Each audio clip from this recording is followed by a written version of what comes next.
Sir ఒక myth ఉంది, gym అనేది అడిక్షన్ గా చేసుకుంటున్నారు చాలా మంది. సో హెవీ జిమ్ వల్ల కూడా హార్ట్ స్ట్రోక్స్ వస్తున్నాయి. పునీత్ రాజ్పూత్ గారు ఏదైనా జిమ్ చేస్తున్నప్పుడు అక్కడే ఇన్సిడెంట్ అయింది కాబట్టి జిమ్ ఎక్కువ చేయడం వల్ల ఇలా హార్ట్ స్ట్రోక్లు వచ్చాయి. కొన్ని వీడియోస్ ఏంటంటే ఇన్స్టాగ్రామ్ లో పర్టికులర్ గా జిమ్ చేస్తున్నప్పుడు వాళ్ళకి సడన్ గా హార్ట్ స్ట్రోక్లు వచ్చేస్తున్నాయి, వెంటనే చనిపోతున్నారు. సో హెవీ జిమ్ అనేది జిమ్ కారణం కాదు, దీనికి సైంటిఫిక్ గా చాలా కారణాలు ఉన్నాయి. I'm not very sure about Puneeth Raj Kumar's issue. I'm very sorry about it. Is wonderful human being. నేను ఫంక్షన్ ఎప్పుడో ఒక సార్లు కలిసాను. Is a very fit person. తనకేం జరిగింది నాకు తెలియదు, కానీ నేను ఒక డాక్టర్ తో మాట్లాడినప్పుడు మాత్రం నేను అర్థం చేసుకునేది ఏంటో నేను షేర్ చేస్తాను. ఏమిటంటే నంబర్ 1, మీరు 1 అవర్ జిమ్ చేయాలనుకుంటే కనీసం 1 అవర్ వార్మప్ చేయాలి. వార్మప్ అంటే first of all you need to jog అంటే మీ బాడీ హార్ట్ బీట్ ని పెంచడం కోసం జాగింగ్ అంటారు. Whether it is on the spot jogging or running around the gym. Okay, ఆ తర్వాత స్ట్రెచింగ్. Stretch your muscles.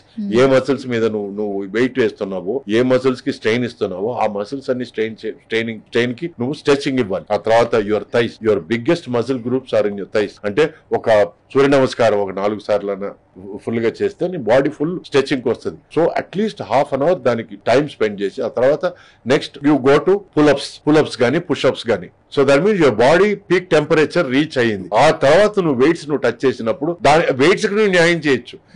నువ్వు చేయాలనుకున్న ఎక్సర్సైజ్ కి న్యాయం చేయొచ్చు. అంతేగాని ఈ రోజు you are immediately going to weights, your heart can't stand that kind of pressure. So అట్లా జిమ్ లో వచ్చే ప్రాబ్లం లో ఒకటి. ఇంకోటి ఏంటంటే కొంతమంది sugar patient, they have this low blood sugar early in the morning and there is a balance that is not reached.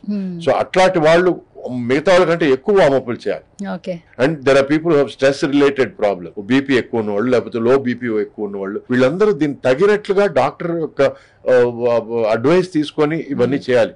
అంతేగాని నేను జిమ్ చేశానని పరిగెత్తుకుంటూ వెళ్ళి ఏదో ఒకటి స్టార్ట్ చేసేసి జిమ్ స్టార్ట్ అవగానే కమాన్ 5th minute పల్టీలు కొట్టాలు అవన్నీ ఐ థింక్ అబ్సల్యూట్లీ